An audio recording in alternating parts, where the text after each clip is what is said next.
Proctor, and I'm a journalist and art consultant based in Dubai. And I've been privileged to travel to Bahrain many times and to also view Art Bab that Art Select has staged over the last few years. And the last trip I took in, was it March 2019? I was able to view the Be Bahrain exhibition, um, focusing on Bahraini craft and sort of the heritage that was built around this Bahraini craft, but also sort of preserving the heritage, but also modernizing it.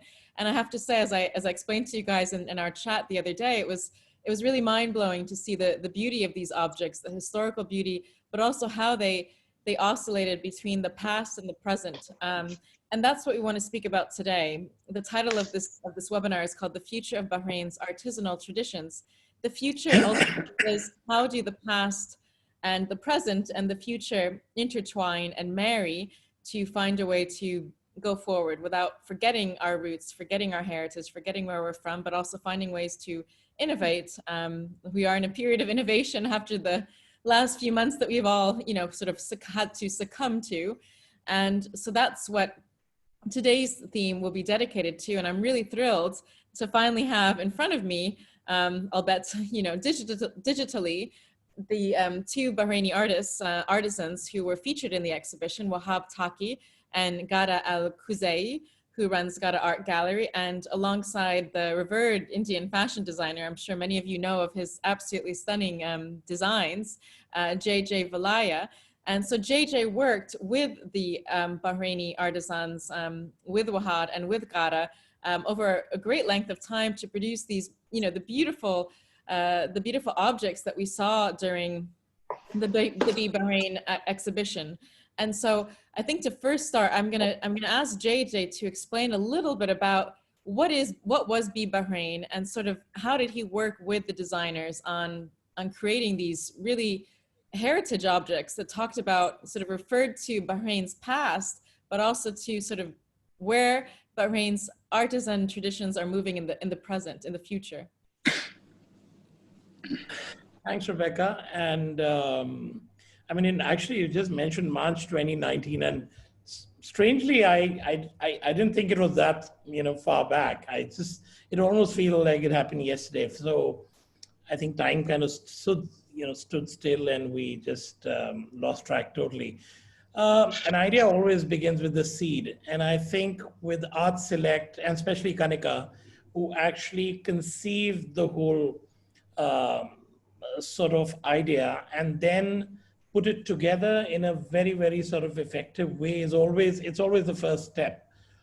Working with artisans is not always easy, and at the same time it's highly interesting because each one of them are artists first, and they sort of have their own ideologies and their own understanding of their craft, but kind of trying to make them see a completely different side, and the end result turning out the way it did is always refreshing. And fortunately, the craftspersons of Bahrain were very willing and very forthcoming. And for me to put together something which kind of collided, there was modernity colliding with tradition and coming out with something new, that panned out beautifully. We had a great team over there. We had fantastic artisans, great artists. We all worked together and finally put together a very modern line. And as one of the visitors there, said, my favorite line, this is the coolest version of Bahrain they'd ever seen. So I think purpose achieved. Everything looked fantastic. Be Bahrain as a concept was very successful, greatly appreciated. But I think it all starts with the seed. And I was very fortunate to have Art Select and Kanika, get the ball rolling, so to speak. Yeah, wonderful. And maybe, what exactly is Bahraini craft? I think, Tana, let's go into sort of the, sort of the essence of this project and this exhibition, which was so, in many ways, really groundbreaking.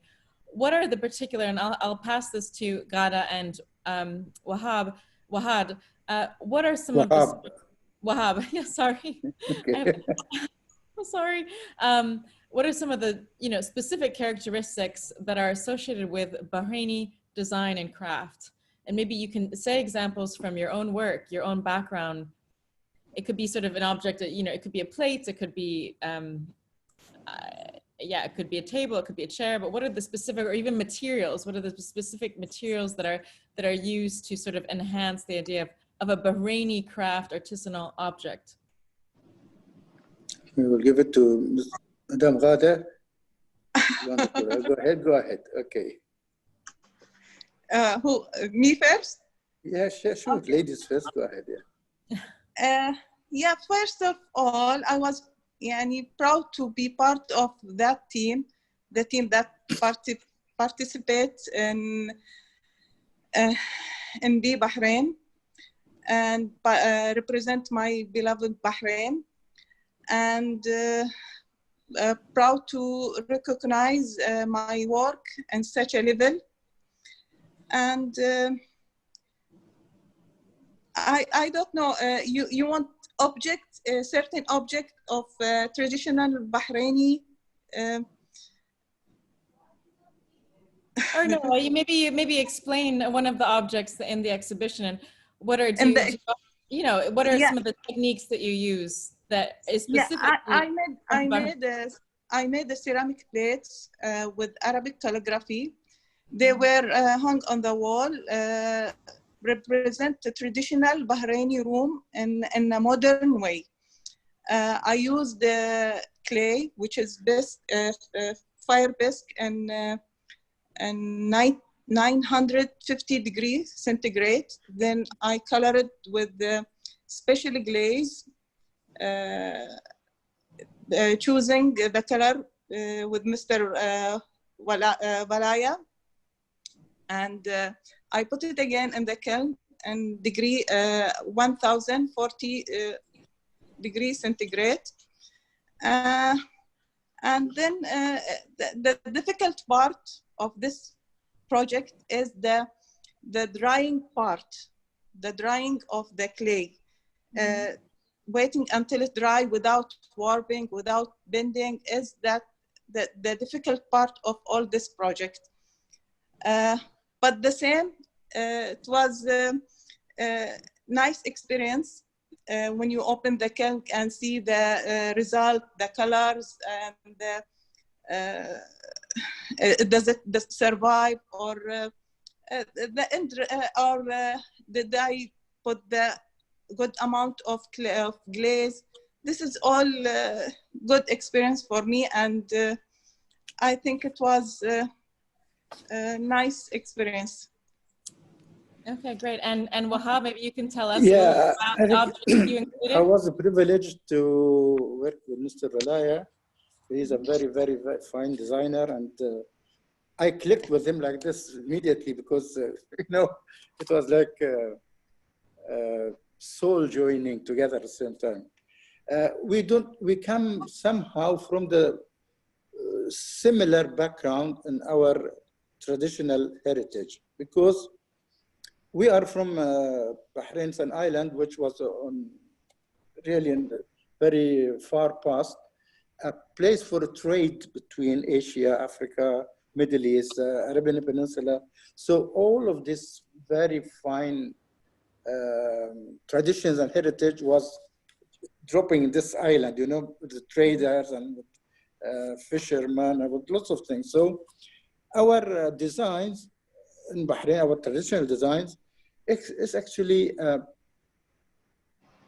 mixture of all these surrounding cultures which surround us, okay? And one great part of it is an Indian, okay? For example, lots of things we share Indian culture, like in our food, some dresses, some designs on old doors, okay? It's a cosmopolitan heritage, I call it, okay? So when Mr. Walaya proposed to us this console to make, and we proposed our ideas what to do, and we chosen some old designs which were made by gypsum, okay, in old very traditional houses near the roof, near the ceiling, sorry, okay, all around, okay. So we took that idea and we discussed with Mr. Valaya. He immediately said, yes, I want that, okay, and he liked that. So I would say that we very quickly integrated together the ideas, okay, between Mr. Belay as a designer and between us as a, which we performed the work, okay, which we did it. So it was wood and teak wood, which is brought from India, very nice, very fine wood. And we carved it in very, very short time. That was really very short time to do. It was 15 feet all around it, okay, by maybe 70 centimeters high. And we had to do all that carving in less than 1 week. By hand, everything by hand, actually, yeah. Amazing. And I had my hand on my heart, can we finish it or no? So we worked very hard, but we are happy that we did it. And our colleagues, Sivalai and that they liked it. And it was a pleasant piece to work on. By the way, this is something I want to say. I am not artisan. I'm a sculptor, actually. Okay. Sculptor, right? You're an artist. Yeah, I guess because of the love of the wood, so I like to do this thing. But even Madame Ghada, she is a ceramic artist. She's not artisan. She's a designer. Okay, we do designs actually. Right, you're designing. But it's part. But sometimes art and design and craft, they don't collide actually. They go in the same stream. And this is but for that we are artists. And, that's the difference between us. She's a ceramic artist, and I'm a sculptor. Yeah, mainly. Yeah. But the idea is no, I mean completely. You're artists, but the idea is that you're, I guess, from this, you're using traditions from Bahrain for this exhibition that are heritage traditions, heritage techniques. That's right. Yeah, yeah. But we did some, because this was, we had to take it as it was. But sometimes for my own private work, okay, I deal with it differently somehow. I look at it with a little bit more modern aspect of,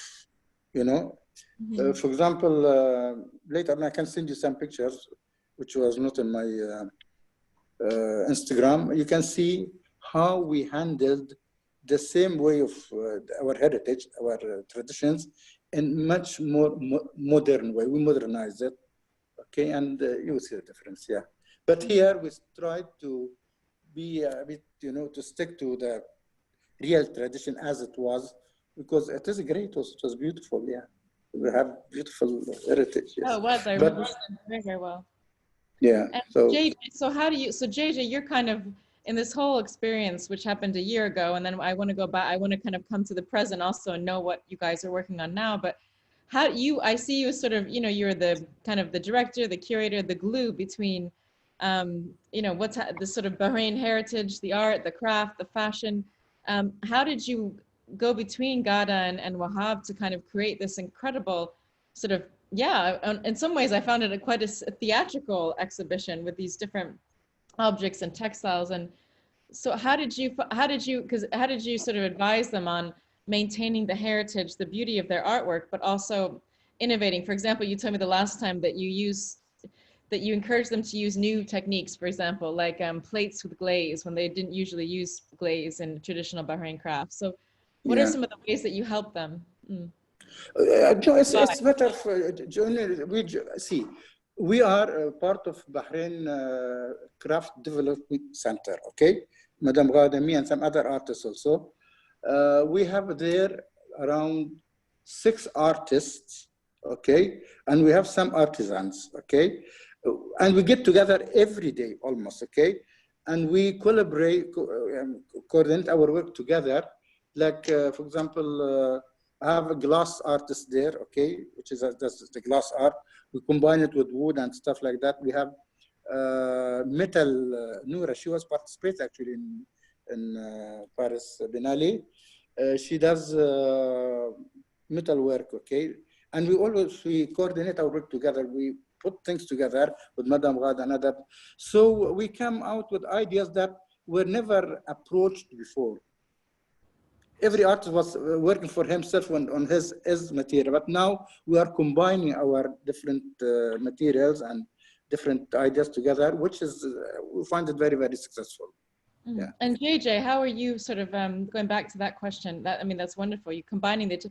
Collaboration is something that I feel we're not, obviously this talk is not dedicated to COVID-19, but I think that's come up a lot during the last few months. Collaboration, cross-disciplinary experiences, exhibitions, themes. I think this whole crazy experience that we've just gone through, and that unfortunately we are continuing to go through in different levels, is fostering this idea of collaboration, working together.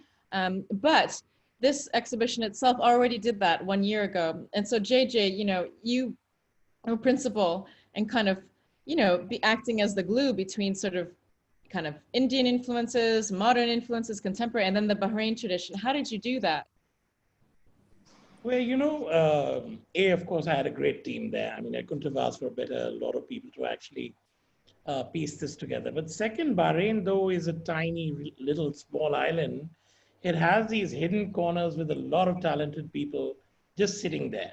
And they're working, on crafts which have been there for centuries. And it's a similar case in India also, because people just keep doing the same things again and again. You'll see them, I mean, something that they did about 30 years back is still being done.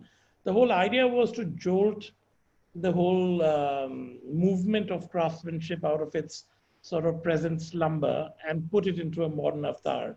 And without losing, the key of tradition.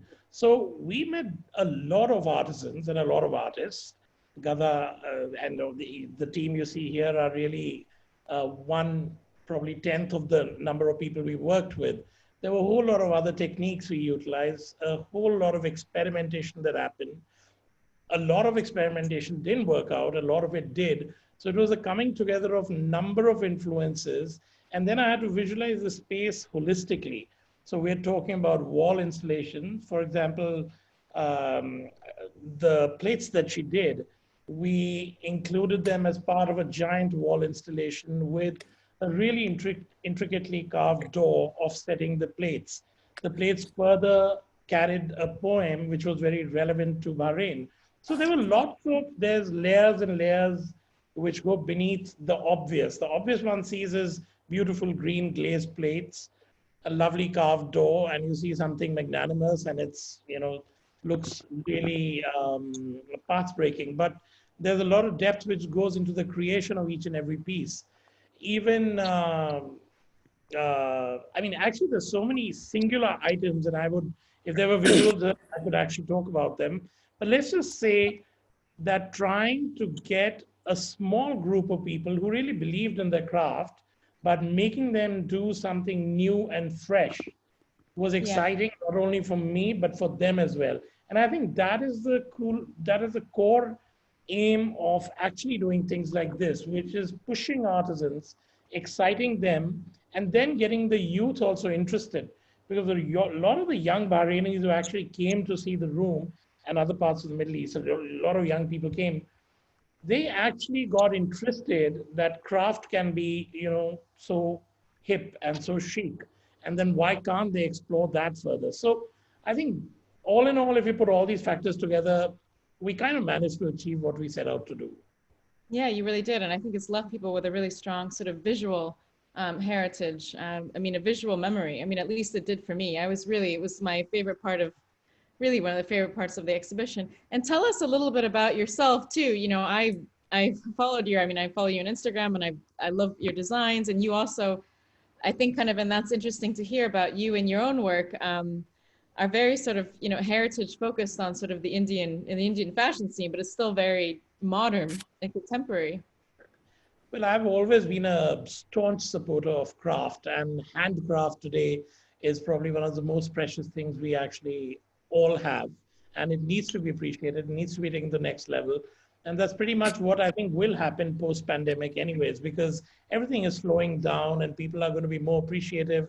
I think we're going to wake up in a world which is certainly, a little more grounded, and will understand that what true luxury is all about, and how anything which is done by hand needs to be appreciated that much more. India, as you know, has a large number of handcrafts, north to south, east to west. We're talking about a continent. But the similarities between the Middle East and India are so many that if you look at all the crafts that are actually happening in Bahrain, there would be an offshoot of that also happening in India. So it made a lot, and you know, I've been working with the Middle East now for 23 years, and on various levels and with various families and all. And I've always noticed that they've been very appreciative of craft. And I think that was a common thread that really got me going. So the moment Art Select approached me and Kanika sort of came up with this idea, and I mean, I jumped at it. I mean, it couldn't be more exciting to actually work with a small group of people, make them see another side of what they've been doing for years, and then present it in a completely new style. I know completely, and sort of it's really reviving, sort of keeping the idea of crafts alive. There's been a lot of talk about craft. You know, when I was editing Harper's Bazaar Interiors, which I left Harper's in November, and I edited the magazine for many years. The idea of craft kept coming back. Craft, you know, how can we preserve craft? Why is craft so important to design? And how can we, again, preserve it and not lose it? And craft is important to your fashion designs. It's important to God, it's important to Wahab. I mean, they are artists, but this whole exhibition is about craft, right? And so I think my next question is about how does one marry tradition and modernity in craft?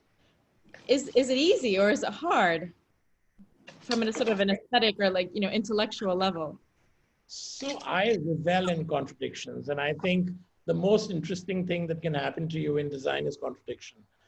And to me, actually looking at two completely different things and then piecing them together into one cohesive sort of statement is most gratifying and satisfying feeling, at least I can go through. So I don't think it's a challenge. And the challenge is always that how do you take something which is essentially maximalist at heart and then sort of adapt it to tone it down to a revered level of minimalism, not extreme minimalism, and then make it sort of appeal to a larger audience. So a person who does very grand homes or very elaborate decor would also relate to the piece, as would a very minimal sort of interior designer or a person who believes in concrete walls and barren floors, but would want to put that one statement piece to sort of, you know, let the space become that much more interesting. So I think my biggest challenge was how do I make a product using craft appeal to a very large spectrum of the audience, and that's what we really try to do. Okay, and sort of Wahab and Gada, how do you feel about that? Sort of as sort of artists, you know, do you feel? I mean, this idea of it, the sort of closeness to one's heritage, to the techniques of one's heritage, but also this idea of modernizing. You know, I mean, the whole Gulf since I've been here now, 11 years. It is about that. It is about sort of that, you know, what JJ said, and I love that idea of, you know, contradiction. Contradiction can be beautiful. It's through contradiction, that mix, that contradiction between past, future, present, you actually get something new and innovative and really, really fascinating and interesting. So how do you approach that as artists? I'm going to say the word artist now because you essentially are artists, but kind of working within the artisanal tradition for this exhibition. I think there is no limit for modernity. You can go as far as you can, as far as you want in modern art, but at the same time you have to keep the heart of the art piece in our traditional culture. So when you see any piece of art, if it's modern, you can say it's Bahraini. Yani, this is what I think. How do you marry between the traditional, the heritage, and the modern art? This is my opinion. Yeah, okay. I think it's very tricky, very tricky subject, really. You have to be very, very careful because to fool around heritage and to take something from heritage and to try to modernize it, it is a bit tricky, and you should be very, very careful not to destroy the essence of that traditional culture when you're approaching the modernization for it. So I think it's very not easy subject to tackle. No. there are some buildings actually they are building around the Gulf. I've visited some Gulf countries.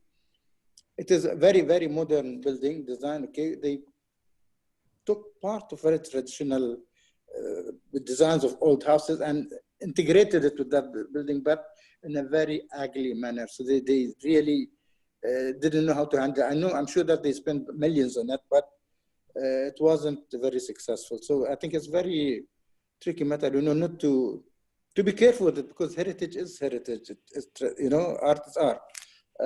You cannot destroy. You should be very cautious there must be balance between them. Yeah. Balance is key. You should handle it with cautious, actually. Yeah. For me, I find it very difficult, but I have some experiments. I did some few things, which wasn't so bad, but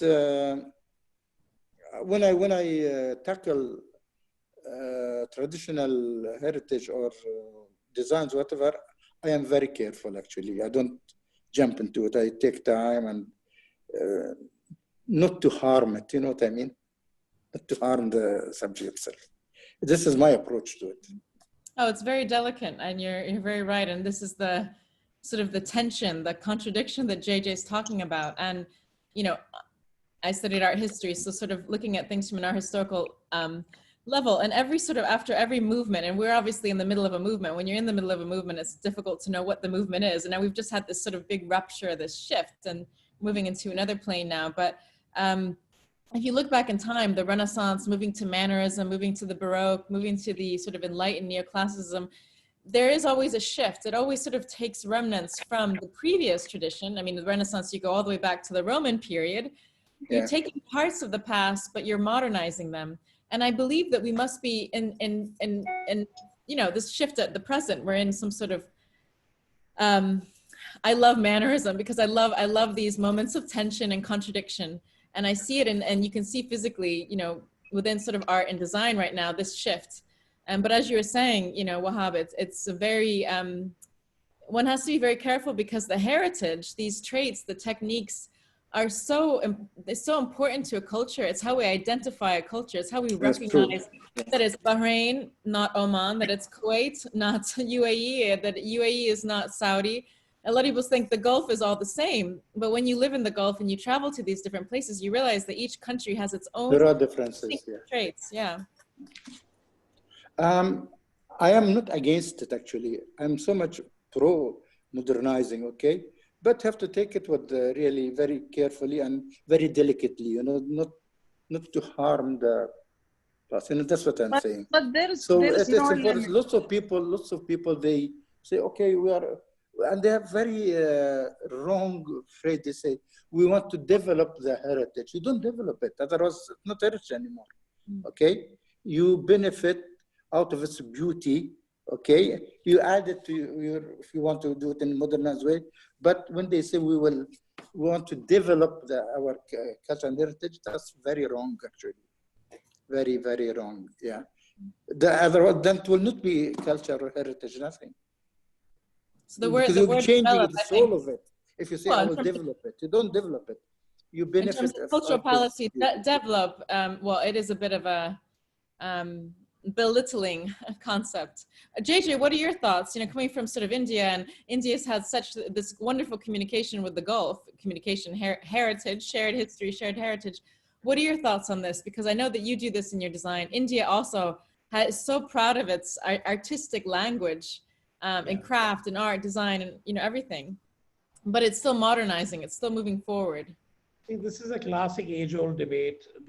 Always there are purists who look at a concept in a particular way, and then there's an evolutionary lot which re-looks at it from another perspective.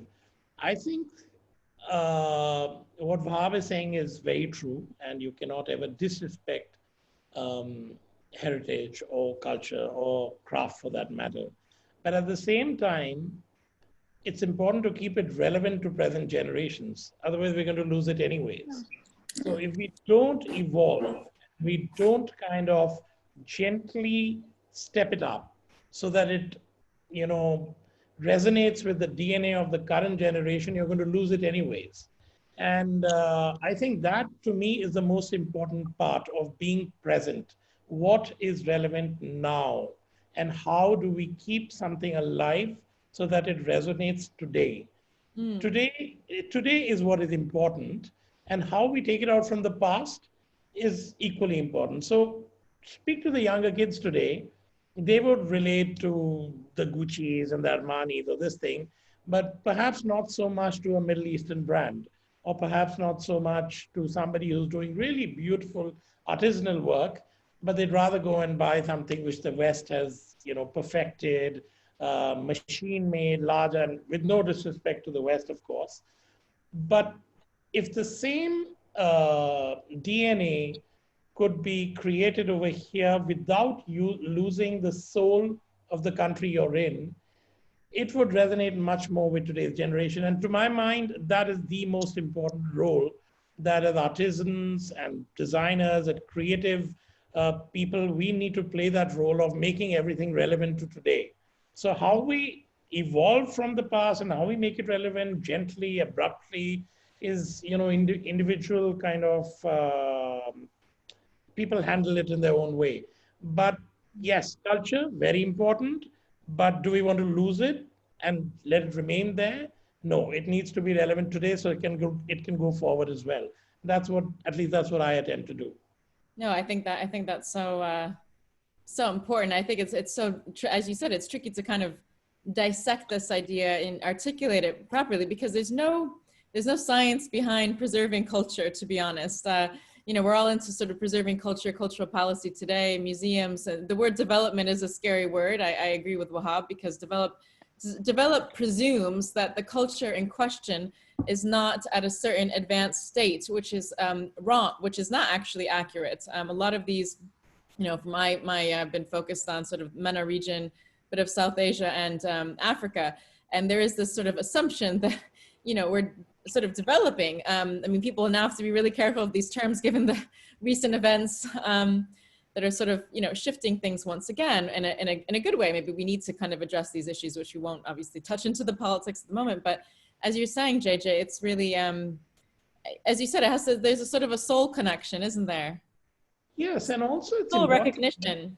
Yeah, but I think the most important thing is for any place, it's very important for the past and present to coexist.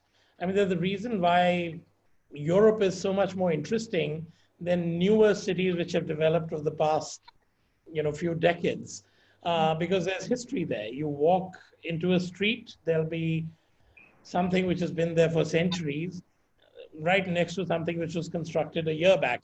And that whole juxtaposition and contradiction sort of works beautifully visually, as well as from a nostalgic value point of view, because when you look at it, you're part of history. You're standing on ground that the greats would have walked on centuries back, and today you're on that ground, and there's a modern structure right there. There's a completely new generation of people walking the same space. And so it's like a time machine kind of unfolding before your eyes. So I think both need to coexist in a very equal sort of spirit, so to just create that perfect balance. And that's really what Be Bahrain was about in many ways, and it was executed beautifully. What are you all working on now? How did you find, maybe, that's part one of this question. Part two is, or part one, you can answer it in any sort of order, but did you find Be Bahrain changed a bit the way that you work? Did it influence you to kind of work a little bit differently, or to maybe develop or, discover, explore new ways of merging art, craft, and design? Were you influenced to look in another way, new directions in terms of art and design? This is for the two. Yeah, well, sorry, Ghada, maybe I wasn't specific with that. Ghada's time. Go ahead, Ghada. I'll wait. Actually, I when I come back, I think to marriage between more materials with ceramic. This idea came to me after it was before, but Be Bahrain, when I saw the more something modern. Came to me the idea to marriage more materials with ceramic, like wood, like metal. So I collaborate with Mr. Wahab with many things with wood, and he, thanks God, he understands me, and we did many things, many artwork together. It's artwork made by ceramic and wood together, complete each other. This is the new things that comes to me. Mm-hmm. The what's add to me, be Bahrain. Well, she just said the thing which I wanted to say. Yes, we collaborate together by using the two materials which we like very, very much, which is wood and ceramic work.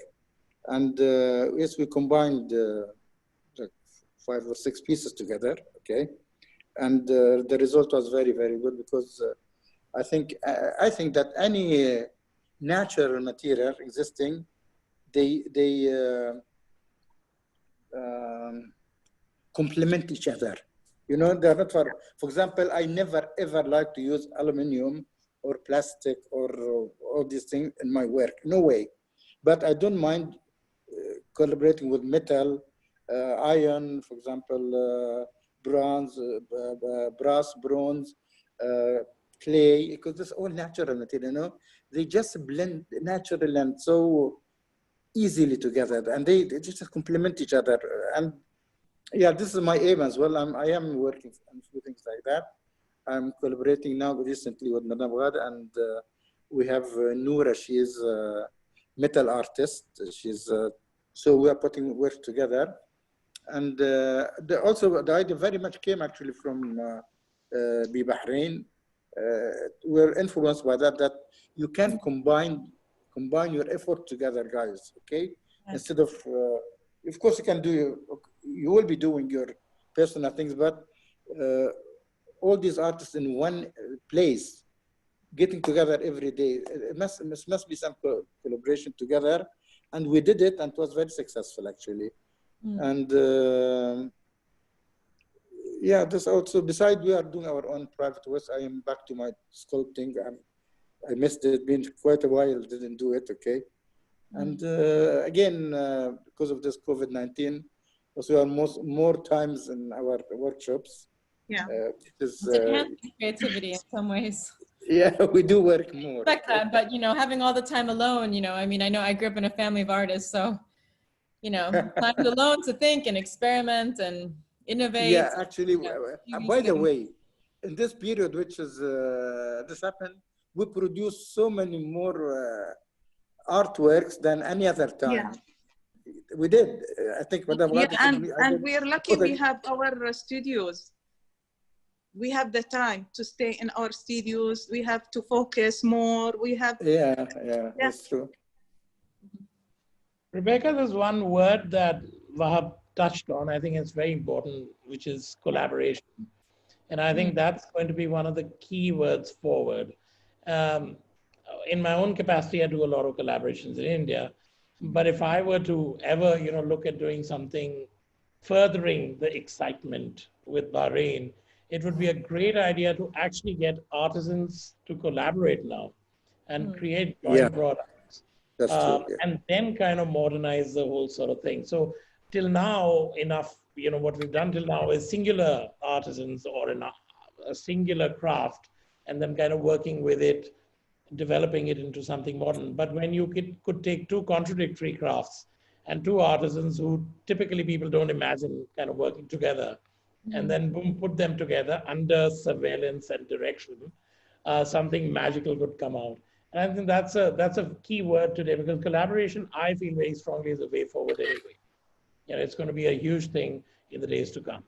No, and I agree, and I think that's I have to believe. I think even during the toughest times of this lockdown, and I feel we've had a little bit of a reprieve now, and things are opening up, even if there's still some tension. But there is always a silver lining, and maybe the silver lining is collaboration. There has been, it was tough, but there's, like you said, you've created so much stuff, Wahab and Gada, you know, and you've had a time, and people are collaborating. They're forced, actually, the situation has forced them into a state of collaboration. There's no way forward unless we work together.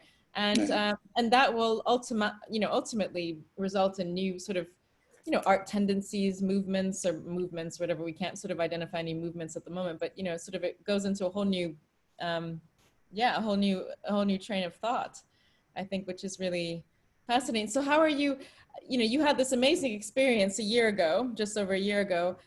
What happened after that? Are you guys still in contact? I mean, is there still, I'm not going to ask if there's going to be another Be Bahrain, because I know that's sort of being discussed right now and it's still under some decisions and stuff, but I'm sure that there's some collaborations, some ideas, exhibitions that you're coming up with. I mean, you know, what can sort of our audience look out for from all of you? Well, I think the two of them are doing something nice, you know. I'm sorry, I should be pointing. This is the thing. Since we're not doing, I'm not a physical, I need to be saying the name. I keep forgetting. Yeah. Gada, please JJ, go on. yeah, or Gada, sorry. I think nowadays we have to go online. Everything online, everything social media. Even the exhibition now, they make it online. You participate by sending the picture, and there is exhibition. You can go through the website and see the whole exhibition in your room, in your place. I think we have to be updated with these things. Yeah. With this time. Mm-hmm. Yeah. Mr. Balaya. Wahab, this is all about Mr. Walaya. Well, I am a person that loves to work. By the way, we are having next week symposium of sculpture with marble. So because we are opening a new airport in Bahrain, so we're appointed to, we are 10 artists, we're appointed to make 10 sculptures, huge sculptures, marble for Bahrain airport. And this kind of symposiums, we've been doing a lot of it actually, but it stopped for the last 5 years. Wasn't anything of a sort of that level. So it will be next week. And of course, we're taking precautions against, but it will be in the open. And this is I think it will be the first real activity during this time here in Bahrain. And again, we are 10 artists and we are collaborating together. Each one, of course, has his own idea, his own design, everything. But to be together with artists that you can discuss on the spot what is happening with your art or his art. So this is one very positive thing, I think, okay? So otherwise, see, and how about was collaborating like 4 artists or 5 artists in one work, like Mr. Valaya says, you know, and to participate in one work, to join the effort in one work. I think that will be a great idea and the result will be fantastic. So Mr. Valaya, we're waiting for you when you are come to us and we say do something together here. I know this yes, whole thought came when all of you were talking. So I think we should get up to do something, yeah. Yeah, sure. We'll be honored to have you with us, and likewise. We do something together. Yeah. Rebecca, over to you. Okay, back over to me. The sort of more, I'm going to ask kind of a pragmatic question now before we kind of wrap this up and open up to questions. Also, because apparently our hour is almost up. I always have a tendency to talk longer, but from the beat, going back to just the sort of specifics of Be Bahrain, how do you feel? I'll ask JJ this question. Do you feel that I mean, how do you think it was? Do you think it offered something to the Bahrain design scene economically? I mean, new possibilities. I mean, already we're talking about new collaborations here on this webinar, you know, that will go on YouTube and IGTV and stuff like that. But do you think through these collaborations we can also sort of boost an economy for craft, design, you know? I think the mission was and is to create a world-class sort of product from Bahrain. And I think that is the key sort of idea. There is no reason why, given the talent and the crafts and the artisans that exist there, there is no reason why something which is absolutely top quality, relevant to today, appealing to a larger audience cannot be created right there within Bahrain. And I think Be Bahrain was the first step towards that. So we showed a lot. We showed furniture, we showed wall installations, we showed smaller products, which were kind of, handy and usable. There was a bit of fashion. There's a whole lot of photography. So there are various aspects which were shown. And I think that if one were to keep focus and create a closer group and a more consistent group of working together, there's no reason why Be Bahrain cannot become a brand itself, and a brand which can actually create product which is comparable with the best from across the world, and therefore make it even more relevant to global markets as well as the Middle Eastern market. So as far as I'm concerned, that was the diktat, and I think way forward remains the same. Okay, great. And yeah, I think that, I have to believe that there's sort of, kind of to give some sort of summary here, through these collaborations, not only do we result in cross-cultural dialogue, which I think is extremely important today from art and craft, even if it is via, digital means. And number two, I think that, yes, this is a way, the more we talk about this, the more we have these exhibitions, it is a way to boost, to cultivate new collectors, new people who appreciate craft and art and design that sort of merges, history and the present. So I think that this is, ultimately these collaborations like Be Bahrain, I really hope that they will continue in the physical form, the physical flesh, because they ultimately contribute to one's history, past, and the economy.